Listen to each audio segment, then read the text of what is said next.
Welcome to another episode of Comedy Wham Presents with me, your host, Valerie, and sometime co-host, Ms. Purrington. ComedyWham.com is your place to go for features about all Austin comedy. You can keep up with us on Twitter and Instagram at Comedy Wham or on our Comedy Wham Facebook page. Please rate and review us on iTunes if you're listening to this podcast. In addition to podcasts, Comedy Wham brings you articles, album reviews, live shows, and now an events page for live shows featuring the best in Austin comedy in all its shapes and formats. Launched in 2016, the podcast project brings you funny people and their stories. As a fan, I like to delve into a comic's background and motivations, and will usually take a detour along the way. Consider the interview a way for you to get to know the folks that make the Austin comedy scene one of the best in the country. Today, I am sitting down with somebody who is the host of the Mr. Tramps open mic, and I have to say she wins the Best Promo Posts award. Hands down, she has the best promo posts for that open mic. And she's been on all of the showcases in town. I consider her to be a newer comic on the scene, but I did start seeing her pop up everywhere when I saw her perform for Holly Cuomo's You Look Like show. You were a feature, I think. You were the guest for that show. And I'm excited to learn more about her today, so please welcome Comedy Wham Presents, Leah Mulroney. Hi. Hi. You look so warm and fuzzy in your... This is my favorite jacket. I wear it all winter. It's very, very nice. And you are a long line of recent guests who have a very fashion-forward profile, if that's a thing to say. But I also, when I was Googling you work as a stylist. So. I used to. I actually don't work there anymore, but yeah, I did for a long time. Yeah, so fashion is a thing for you. Yeah, it's definitely another passion of mine as well as comedy, and I certainly love dressing for the stage. It's definitely a part of it that I enjoy. Yeah. Leah, I don't know if you know this, but we have an icebreaker question. Okay. And here we go. One word to describe your past. Weird. All right. Well, did you prepare that, or is that really off the cuff? No, that's really off the cuff. We were talking about whether you were familiar with the podcast, and you happened to mention one episode that you were listening to, and that person did her homework, so she had thought about her word and was very. Oh, I had no, I didn't, I didn't know you were going to ask me that. That's awesome. Tell us where you're from and how you got to Austin. Sure. So I was born in Massachusetts, grew up mostly in New Hampshire. I honestly moved to Austin very randomly. I found myself without a job in New Hampshire, and I just needed a change.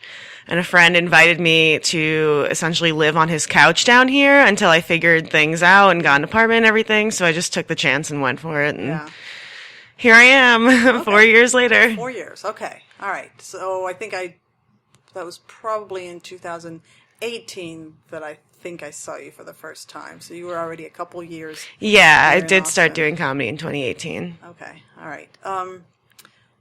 When you were growing up, what kind of comedic influences did you have? Or do you have a favorite comedic memory that you can think of?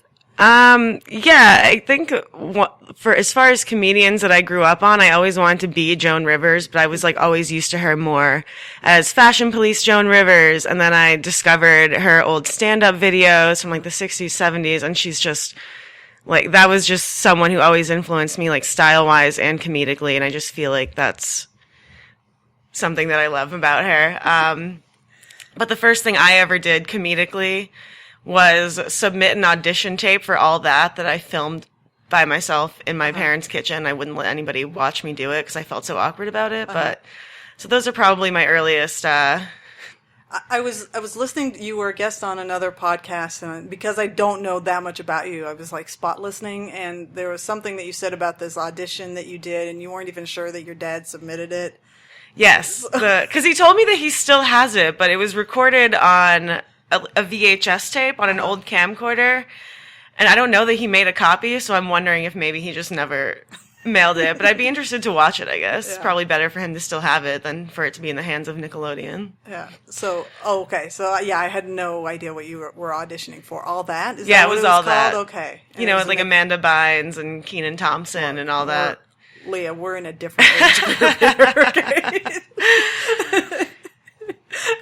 Yeah, I would say all that's probably most of my peers' earliest peek into, I guess, sketch comedy for children is what it was. So was it a matter that you always thought you were were you in a large family and you were like the funny kid, or in school you were the funny kid, or is this just something that like you were interested in the fame? Well, I mean, what piqued your interest? The thing about why, like, when I started doing comedy, it was because I realized that, like, to phrase this, like, I always felt like I was someone who loved to make people laugh. I always felt like I was weird and, like, I don't know, I always just felt a little more high energy than most of the people around me, but I always had this idea that people who did stand-up comedy just had some quality that I didn't have, like, that it was something that, like, I would love to do but couldn't figure out how to channel. And then when I figured out how to actually do stand-up comedy, it was just like, oh, like, I should have been doing this the whole time. You know what I mean? Does that, I don't know if that, I feel like that got off track of your question. That's what this podcast is all about. It's going off track. I have a tendency to ramble, so.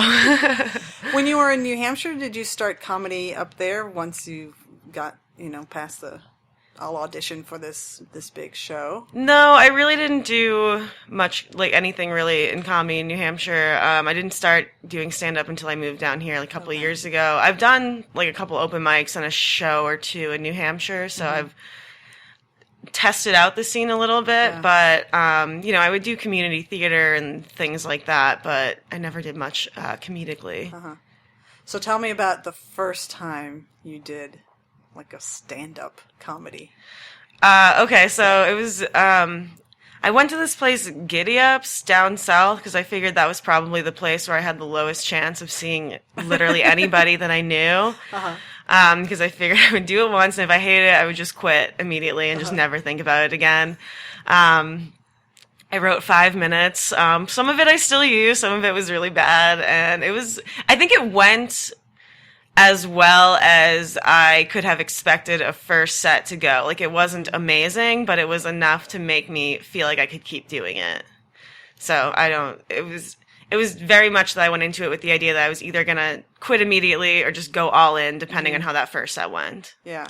And because you'd done community theater, being on stage was not an issue for you. I'm for sure no stranger to being on stage. I was never very good at dancing or singing or anything like that, but I did love doing it all. I did dance for maybe 7 years. I did theater all through middle school and high school. So I'm definitely very much a stage person, but I could never find the thing that made me feel like I belonged on stage. I was just kind of like dancing in the chorus or like whatever, just taking what I can get as far as performance. So with that first experience, then what was the deciding factor? Because you were going to quit or you were going to go all in?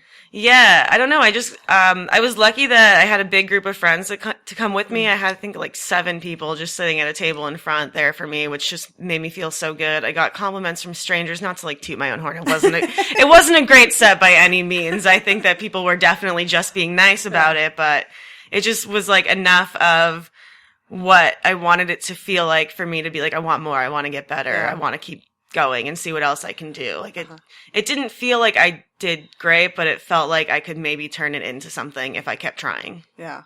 So it was a no-brainer for you to go back a second time. Yeah, I think I went back out the very next night and I had no idea how early you were supposed to sign up for an open mic, so I ended up going last and performed for 2 people, which was such a stark contrast to my first set where it was a pretty full bar. All my friends were there. Second night right after, just showed up by myself. It was the first set I did was 5 minutes, and I just was like, oh, everything's going to be 5 minutes. So I showed up with my 5 minutes, and then the host was like, it's 3 minutes. And I was like, okay, so I'm just going to figure out how to squish it down. So it was just such a different experience on night 2, like one after the other, which was an interesting start, but I was actually glad it went that way. So I got the high and the low really quick, right off the bat. I hadn't heard of this venue, Giddy Up. Is that the venue or the show name? That is the venue. I don't think there's an open mic there anymore. But yeah, it was just down south, barely in Austin. I don't even remember. Like, I remember a few people who were there, but for the most part, I don't really even remember who did that mic. Yeah. I've never heard of it, and I've been, following and checking the calendars for Yeah. years now, so I'm like, oh, wow, I hadn't heard of that. It was a funny little place, for Yeah. sure. Very, just brightly lit kind of country, I guess. I don't know. Yeah. Very, very Texasy. It was called Giddy Up. So, Yeah. So you're officially 2 years, because you said this was in 2018? It was later in 2018, I think Okay. maybe November, December, or something like that. Okay. So it's only been like a year and some change now, I think. Oh, wow. So you're like really young in the experience. So- Yeah. And given that, and given that you had your high and then the low with those first 2 nights of comedy, how has the entire experience of a year and a half-ish been for you? Because you have gotten on a lot of showcases. So. Yeah. I guess like a normal amount. I think that the whole experience has just kind of mirrored that, though. Sometimes it's a really great show with a really big crowd, and then other times it's like 4 people who will barely give you the time of day. So, but it's something that I've always just loved the highs and lows of, because they always come. Like, I feel like after a string of shows where you're like, oh my God, what is happening? Like, I'm not funny anymore. It just like comes back and you're like, oh no, it's fine. It's fine. Going back again to spot listening to one of the podcasts that you were on, if I have this right, you self-described yourself as sad and vulgar. Does that sound right? Oh, did I say that? Yeah. I definitely caught the sad, and I got too lazy to rewind. But I'm pretty sure, because I've seen you perform enough, that I think the vulgar probably fits a little bit. So I'm like, yeah, I guess sad and vulgar. I mean, would you? You can I fact check myself. For sure wouldn't say I'm not either of those things.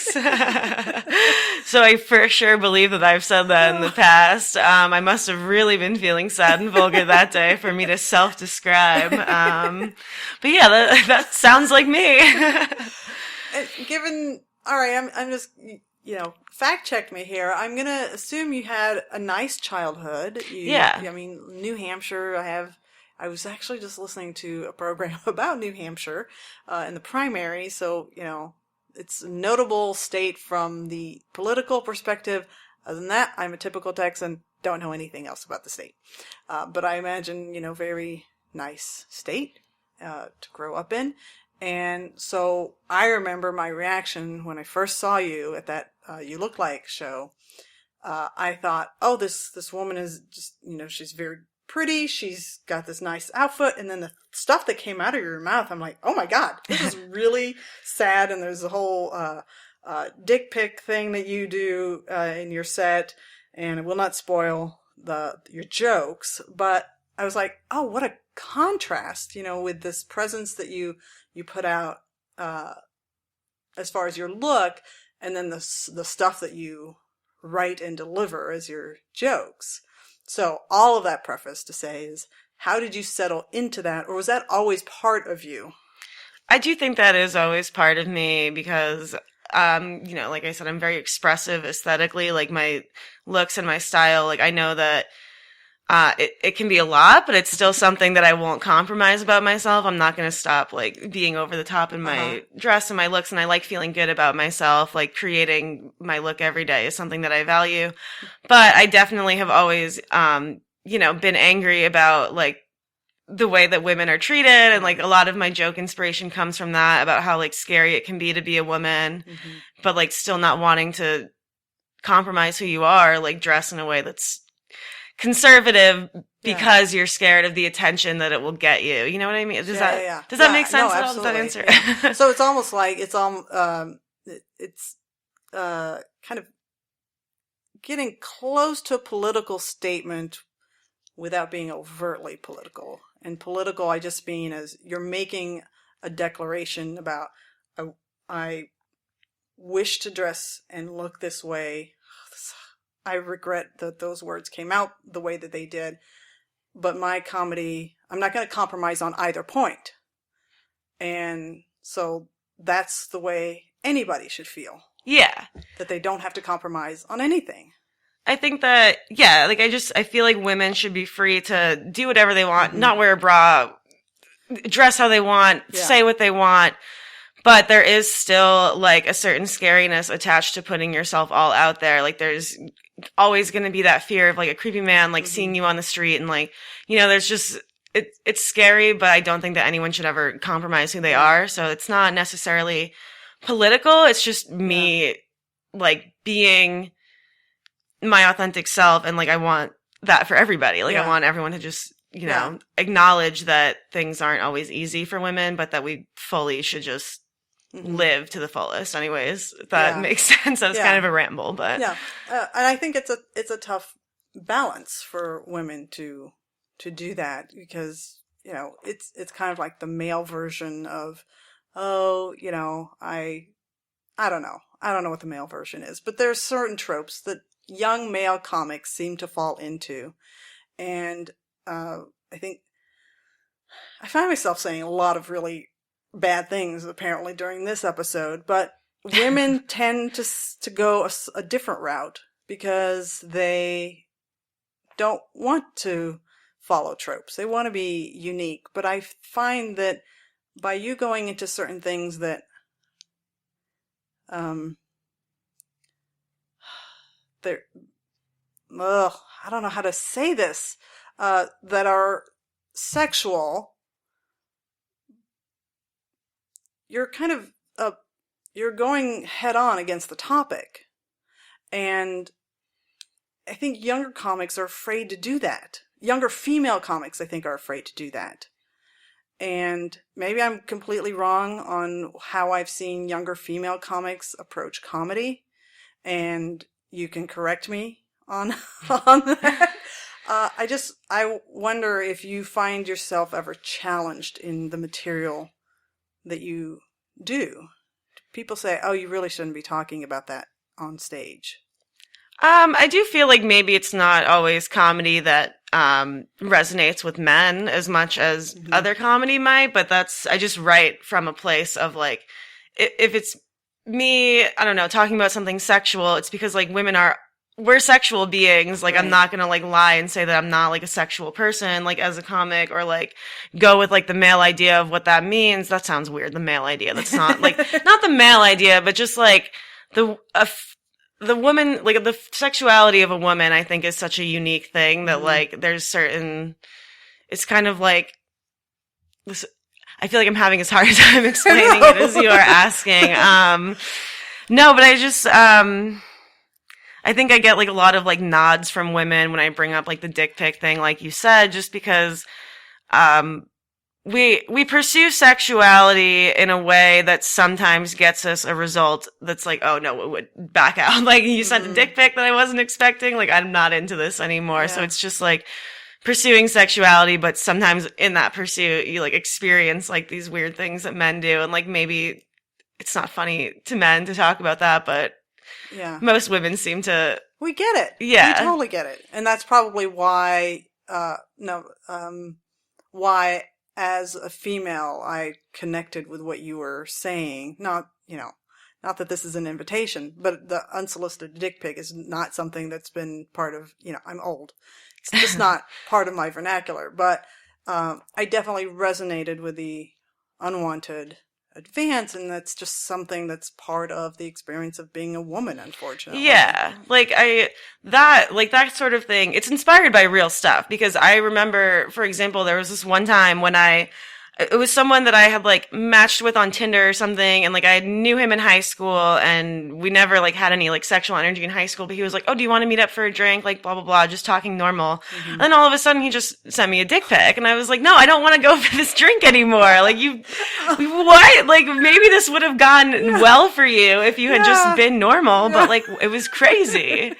I just like, that's just like a compulsion that like I cannot understand. And that sort of thing has happened like an absurd amount of times. Like you wouldn't believe how, and not just to me, to many people. And it's funny because I like think about my male friends, and I'm like, I don't think that any of them would do that. But then I'm like, I also didn't think that the people who sent them would do that. So who knows? It's like, how normal is that? Like how often, how many of them are doing that? Yeah. All right. So I encourage you to keep pushing this narrative, because I think you're doing it really well. And it's so funny listening to you talk about like, not backing down you remind me a lot of Jen Kirkman. And I don't know if that's somebody that you're familiar with or know, like, her thing. Like, she's very adamant about her views, and she does not back down. So if you're gonna, kind of see a path towards, grander success, look at her as a potential model for how you manage. It's, it's obviously not always unicorns and sunshine, Yeah. but there is a way to do that, is to deal with tougher subjects, but still be successful. Yeah. I'm not super familiar with her work. I gotta not to be honest. Yeah, no, that's fine. But yeah, I think that a lot of my viewpoint comes from like having like, because earlier when you were saying like, oh, you probably had like a nice childhood in New Hampshire and all that, and it's like I did, but like I also very much grew up with like the idea of like the typical like, grow up, get married, have kids, and like where that like wasn't really resonating with me, and like the standard timeline of like all of that just never really resonated with me, and then like experiencing like life like in the modern world. I keep using silly words like in the modern world. Like no, it's not that serious. That makes it sound like like I'm not that stuffy. But no, it's just like I feel like my experience now as like a woman in my later 20s and, just out, just, being, not living like the standard, like marriage, kids timeline. It's like a lot of my viewpoint comes from like growing up with one idea of like how life was going to be, even though it never really sat well with me. And then like realizing that it didn't have to be that way, but also experiencing the world in that way. It's like weird. I don't know. Yeah. Like, well, given what you've just said, then Jen Kirkman is definitely somebody you should look at. Okay, yeah, I'll have to. Very much part of her thing is the path that people wanted her to take, the marriage, the kids, the traditional life. She was like, no, I don't want any of that.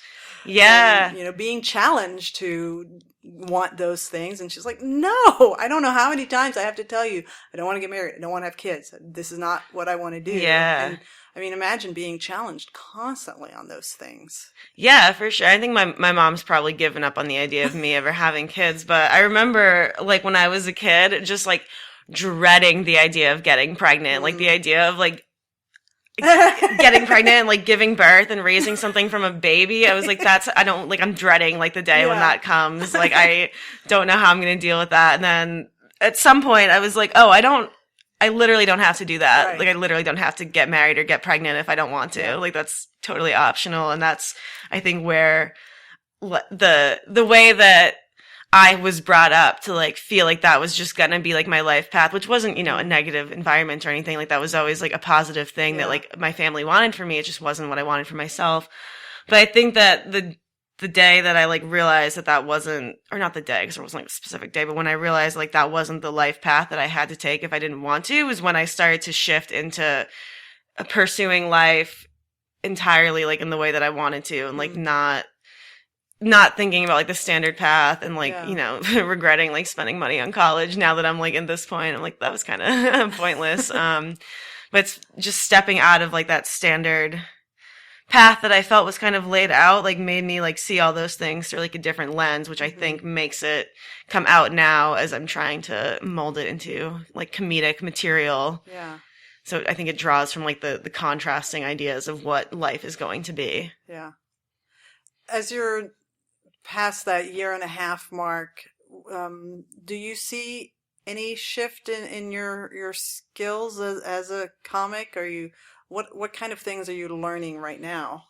I feel like I'm having actually an interesting time learning right now because I know when I first started doing comedy, I would write out every single word, every single pause, every single everything before every set, say it in my shower, say it in the car on the way to the mic. And it like resulted in this very like structured, like same every time set. And then I would say a few months ago, I got to a point where I was like, I need to just break out of that. I need to just stop doing that so much. And I've just like been on this like different like kind of way of creating material where I'm just like going off of ideas and like trying to like like, you know, just make new material off the cuff or like redo old stuff like in real time rather than writing it out. And like now I'm kind of at the point where I'm like, okay, I see the benefits of those two ways. So it's time to like meld those methods together and like figure out how to make both of those tendencies work. Cause it's just like, I feel like there's always like a million things to learn. Like there's so much in comedy that can only be learned in time, and that like you only, at least for me, I feel like there's things that like if I go to mics every night, like I see a significant difference than if I only go like 2 in a week or something. Like it's, for me, like the repetition and the learning the methods and figuring it, like that's just, in 5 years, like I have no idea what I'll be doing to prepare or to write or like anything like that. But there's always like stuff I'm learning, and I think that my skill level, I guess, has probably changed just from doing it more and more. But I think I'm just the longer I do it, the more I'm willing to just experiment with any old idea, whatever comes up. And a lot of it just never makes it to, you know, like a show set. Whereas before, I feel like I would only like do things at mics when I was pretty sure they were going to be okay enough to tell on stage. But also I only had like 7 minutes at that time. So kind of had to. Yeah. Was the fully scripted, written pause breaks, was that a security blanket for you, do you think? Yeah, I do. And I still, like, I'm clearly still a security blanket kind of person. She just showed me her palm that has her notes. It's, the remnants of last night's set list. And it's not, I never looked, I do look down at my hand for mics, I guess, but when I do a show, like, I very rarely look down at my hand to confirm where I'm at. But it is like, I need to know that it's there, like, just in case I stumble or just in case. So I don't think that I fully trust myself yet to, like, deliver a set seamlessly. Even though, like, most of the time I don't need to look at my hand, it's always covered in, like, scraps of pen just from, like, everything. Like, I'll go to work like this the next day. Which is, like, silly because people will ask me, like, do you need that on your hand? And I'm like, probably not, but maybe. So I just want to make sure it's there. It's the security blanket, just a different version. So I don't know if I'll ever get to a point where I don't, like, it's like, it's literally like an anxiety thing. Like, I just need to know that, like, if I forget, like, I can always look down at my hand, even though ideally I never have to. Yeah. Let's get into some controversy. Do you think people should do their sets with their notepads and their phones with them? I mean, I think that people need to do whatever they need to do to make them feel comfortable. But for me, I know when I first started, I was like, I'm never bringing paper on stage. I will not do that. Like, it's absolutely, and I still won't ever bring my phone. Like, phone is too much for me. I don't like to bring technology into it when I'm on stage. You know, which is like even the notes. Like, I don't like, I think it's, you know, the artistry of comedy is to just look like you're talking out of your ass, isn't it? So right. Ideally, I like to have nothing with me, but I also, like, everyone, like, learns their material different and, like, learns their sets different. But also at the same time, for a showcase, I do find that, like, I would rather not have, like, a set list anywhere, like, not visible, like, cause the illusion of being off the cuff, I feel like is too important to just have a notebook on the stool next to you for a show. But, like, a mic is, you know, do whatever you want. Right. Yeah. Because that's just practice time. But when it's showtime, try to just have it on my hand just in case. That's all. Well, speaking of increasing skills, you are the host of the Mr. Tramp's comedy mic, open mic, which I've never been to just because it is way past my bedtime. Way past my bedtime, Leah. That's fair. I hear that a lot, and I understand. And it's quite far from here. Oh, yeah, it's true. And I'm wondering, I know I've observed how the trading of hosting roles goes with the open mic. Sometimes it's, well, you keep showing up, and I'm ready to pass the reins on. Oh, look, you're there. Here. But part of it, too, is you have to accept that role. And what was it about taking on a hosting role that appealed to you?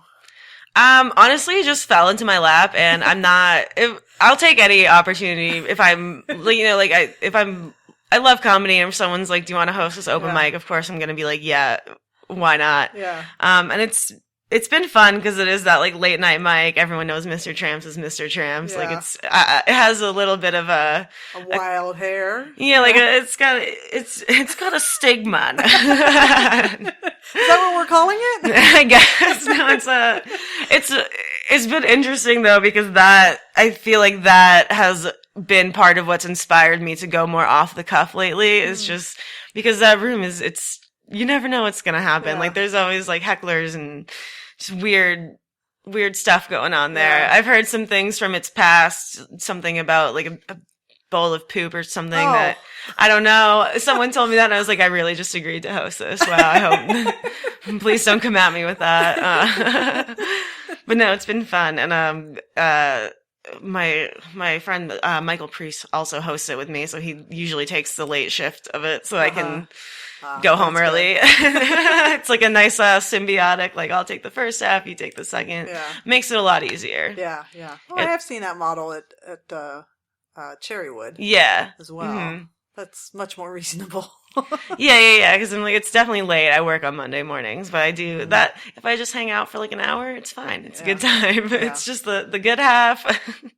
And your promo posts are so like I don't know what it is about them. I always look forward to seeing them because I know that's going to be just, if I can say it, they're just going to be trashy in their own way. Like you've had one that had Paris Hilton and, like she was probably really drunk, captured on camera, and yours are sometimes video.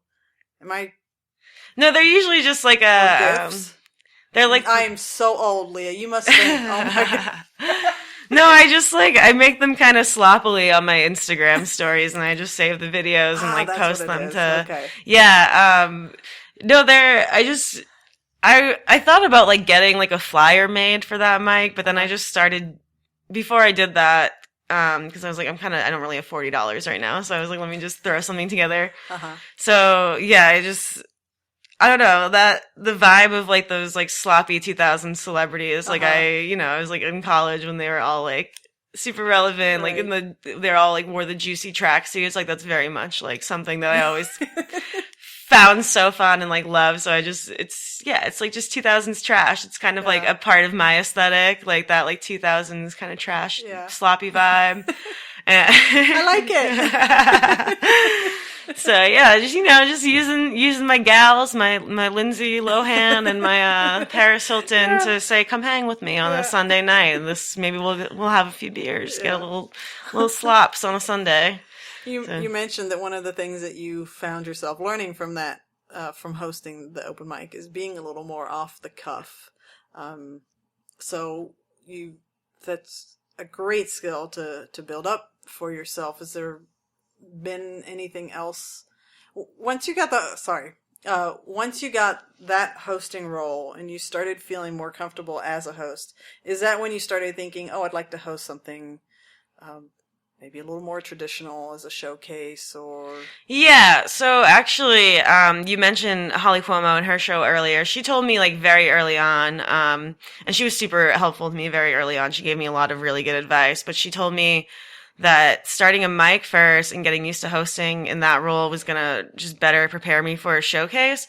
So I didn't necessarily follow that on purpose, but just like I said, Tramps fell into my lap. And then, a few months later, I had a couple showcases, and she was definitely right about the time spent hosting an open mic, preparing you much better to like host a showcase, because even like the first couple Tramps and like the first time I hosted a showcase, like I felt a little like uneasy, and like because it's much more conversational than just doing a set, because you have to tell the audience what's up, what's going to be happening here. So I feel like that I think that hosting, I feel like I'm going so off topic. Like that.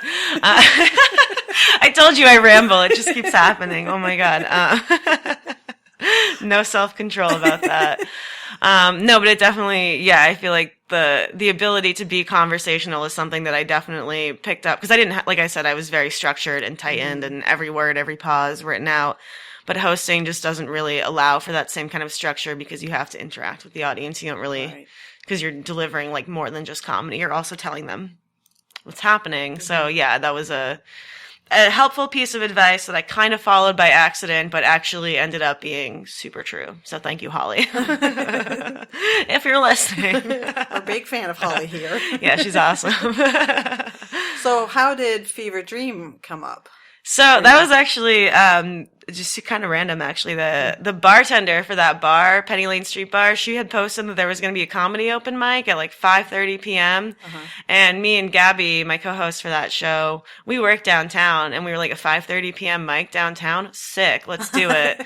And we went, and we were, for a while, for like the first like half hour or so, we were the only comics there. And we were just like, so it's kind of empty here, but how is it on a Friday? And they were like, pretty good. So we asked them if we could do a show, and they were just like, yeah. And we've done 2 now. We had our second one last night, actually. And it went, pretty well. I think we're building it up. We've had like awesome comics. Like we've booked like, just people that we love, and we're continuing to do that, which is, I think, the fun part about hosting a showcase is just like curating like people that like genuinely like make you laugh, and like that have different styles, and like putting their styles together to make like this like show of like varied styles. I think so it was just kind of like a show that came about to go along with the theme, just like in a fever dream. No, me and Gabby hang out a lot, and we write, and like we do a lot of comedy things together, so hosting a show together was like a no-brainer for us, and we're lucky that it just came together so easily. Yeah. How often is the show? It's monthly, so it's the first Friday of every month. So you're able to learn at a decent pace the elements of the behind the scene. And booking and It's funny because it is like every time we do it, we learn a little bit more about how to make it go a little better. Like how many comics should we have? Like how much time should everyone? Like it's very much an ongoing learning experience, and we've been lucky that it's been good so far. So I think that we'll just, figure it out, tweak it, make it, because it's, the bar is great. They just like renovated the bar. It's really cool. So I think that we're happy about the direction that it's going, and like see it just, we're happy. It's like us. It's like our baby. Like we went back and forth like with a graphic designer who was awesome, Cassidy Curry. She designed our flyer, and she just put so much effort into like making it exactly what we wanted. And like, we had like a little playlist for it. So like we tried to make merch, but we had a little mishap with that this month. We'll get it together next month. It's been fun though. I think we're... Okay, tell the audience and tell the old person that you're sitting across from, where is this bar? It is next to Gus's Fried Chicken downtown. So it's on, oh my God, I'm so bad at street names. I just like put it into Uber and like go there. It's downtown on 2nd and Lavaca, maybe? No, not Lavaca. That's totally wrong. Is it west or east? It's closer to the highway, so east. Okay. All right. That's probably why. It's hard for somebody this far to travel across that highway. Yeah, you're really like out in the boons out here. Nice scenic drive though. It's like, oh, Texas is kind of pretty when you get out of the... There's like a little bit of landscape out here. It was nice. Yeah, it is nice. Is this near the lake? The lake is just up the roadway. Love nature. Yeah. Well, you could head home going north and then back into downtown if you wanted to. Yeah, take the scenic route. We're going to just talk about Google Maps for the next few minutes now. All right, so that is very exciting to be hosting a show, hosting an open mic. What are some other things that you're looking forward to tackling as you keep going on this learning curve of comedy? Like everything, like all of it. It's like I've gone to San Antonio now a couple times, so it's been fun just to like go, which is like a small thing, just like going out of Austin to do comedy, but just everything that I consider to be like leveling up, like I look forward to. Like I look forward to like eventually getting on festivals and like hopefully like, being like a headliner like somewhere, like I don't know, but like it's all going to take time. Yeah. So I'm not necessarily like, oh, I want to be like a headliner by this time, but I'm like, I know that I want to like get myself to a place of being like that kind of comic, like as quick as possible, but like knowing also that there's like a certain amount of time and effort and practice and writing and everything that like goes into that. So just like, as much as I'm looking forward to the concrete milestones of getting on a good festival or headlining shows or like all these things, like, I know that like it's, as much as I look forward to that, like it's only going to happen like when I put in like as much effort as possible to make it happen. Yeah. So I'm just looking forward to continuing and growing and putting in more effort. And, yeah, I don't, does that, again, like such a ramble on the subject, but it's, yeah, like I just, I'm looking forward to the work that I have to put in to become like everything that I want to within comedy, because I see it as something that I want to go as far as possible in, but I'm still so young and new to the scene and have so much to learn. And it's like, yeah, I want to headline and do festivals and all these things, but I still need to work on my material and make it better and like be someone that people want to listen to for 30, 45 minutes, an hour. Like, obviously, like the ultimate goal is like hour-long special, widely distributed. Like, that's the ultimate goal, but like that's something that I'm like 5, 10, 15, 20 years, who knows? Like, it's just, it's on, it's just, yeah, like it's something that I don't have like a timeline for, but I'm like, I look forward to just getting better and more. And are you a goal setting person? Because I mean, you rattled that off pretty quick about your, you know, what your milestones, what you wanted your milestones to be. I think that I'm more, it's less of a goal where I'm like, I need to do this by this, and more of like a motivator. So it's like, if I know that I want to do those things, so I have to do all these things along the way to get there. So it's, I think that like you can't, cause like there is, in any performance, like there's a certain aspect of it that is external, that people have to like what you do and like your material. So like there's not really a timestamp of when you can make that happen. You just have to keep trying. So I think that the things that I want they're definitely goals, but they're just like, yeah, I guess that means I'm goal oriented if I want this thing and I'm going to do the work. Yeah. I guess long story short, yes, I am a goals person. I'm like, no, it's more conceptual and abstract, but no, yes, I am clearly based on that, I guess, a goals person. I was kind of testing the waters to see if you were a vision board person or not, too. I don't like construct a vision board, but I'm definitely like, I see myself as something in the future that I'm not yet. Yeah. All right. Well, one of the things that came up on one of the podcasts that you were a guest on is one of the guests said, or the host said, that you are successful, and you pushed back on that because at the time this was, let's see if I can get this right, which of the podcasts. It was the Comedy Pending podcast, and I don't know the date stamp for that one, but you pushed back on the description or label of your successful young comic. And let's say that podcast was recorded a year ago. If I were to describe you as a successful young comic, would you push back as much? Yeah, I think so. Okay. Yeah, for sure.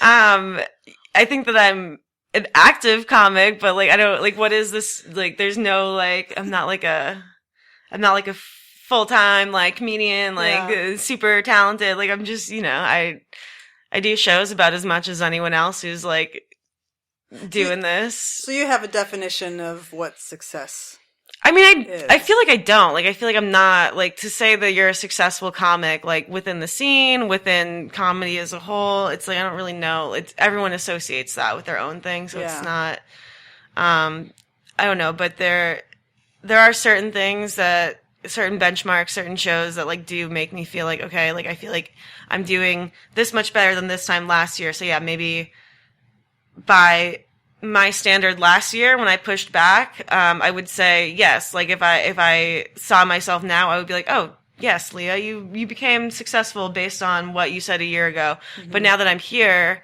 and doing what I probably would have viewed as success a year ago, like that's not like, I still have so much more to do that like this isn't, it's never the end. So no, I'm never going to say that I'll probably, yes, I will always push back on that question probably because sure, this would have been great last year, but I'm like, next year I want to be doing more doing it's doing bigger stuff, and who knows what that's going to look like. But maybe the question is, are you happy doing what you're doing? And I got a flavor earlier that you were. So yeah, I'm happy with everything that I do. Every show, like it all, like bombing, not bonging, like it. Did I just say bonging? You did. Did I literally just say bonging? I think you did.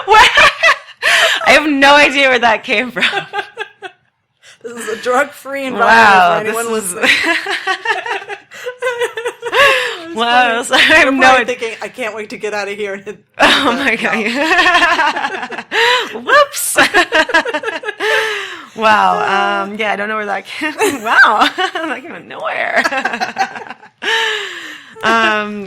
Anyways, but like whether I'm bombing or not bombing, not bonging, it's like the best thing I do my entire day is comedy, no matter what the outcome is. When I wake up in the morning, I go to work and I'm like, well, I'm going to do comedy later. Like, no matter what happens, it's still like whatever stage time I get makes me feel good, even if it's bad.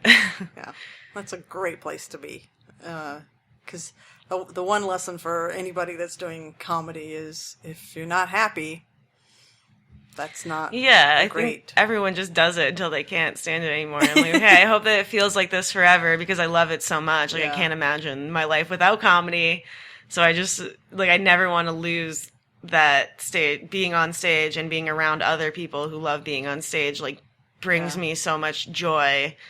Especially, as we said before, I am like a generally sad person, I guess. And just the joy that I get from comedy kind of aligns with like the sadness that is inside me, because it's like the way that I think it's the way that a lot of people like express their sadness, because I don't like to be like, I'm sad, like I'm crying, like that's not really me, but I'm like, life definitely sucks and it's hard a lot of the time, and I feel like I want to talk about it, but not like in a pity me way, just, I don't know. Does that make sense?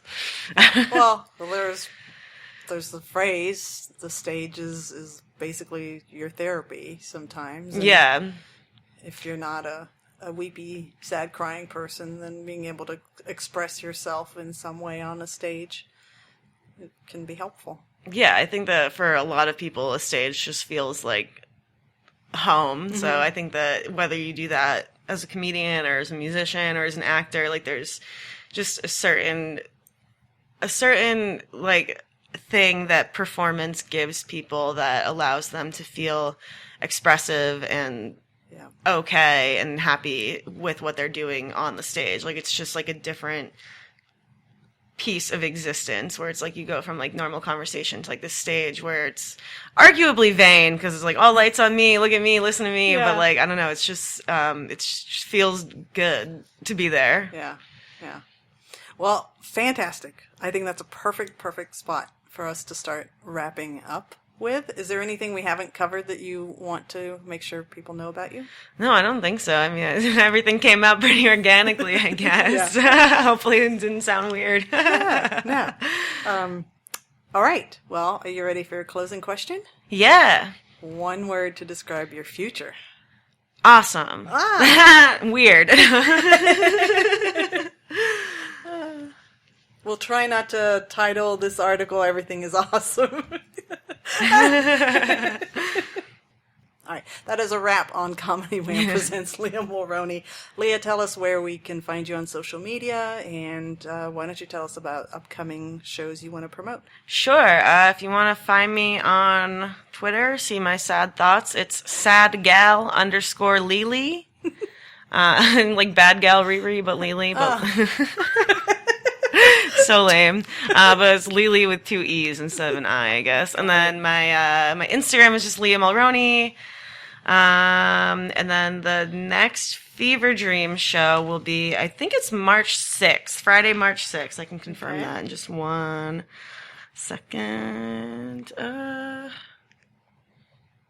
Yes, Friday, March 6th, we'll have another Fever Dream comedy at Penny Lane Street Bar. Fantastic. And come to Tramps. It's a late night Sunday mic, usually after kicks off after the Cap City month? Yeah, Is yeah, that usually, like, the timing? Yep, usually right after. You sign up at 10. Show starts at 10:30. Draw names randomly. It's, nice, wacky, good time. Way to wind down the weekend. It's fun. I recommend coming. Yeah. It's a hoot.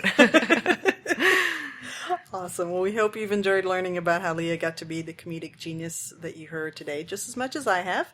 This has been Comedy Wham presents Leah Mulroney. I'm Valerie, and that's been funny. Thank you, Leah. Thank you. Thanks for having me.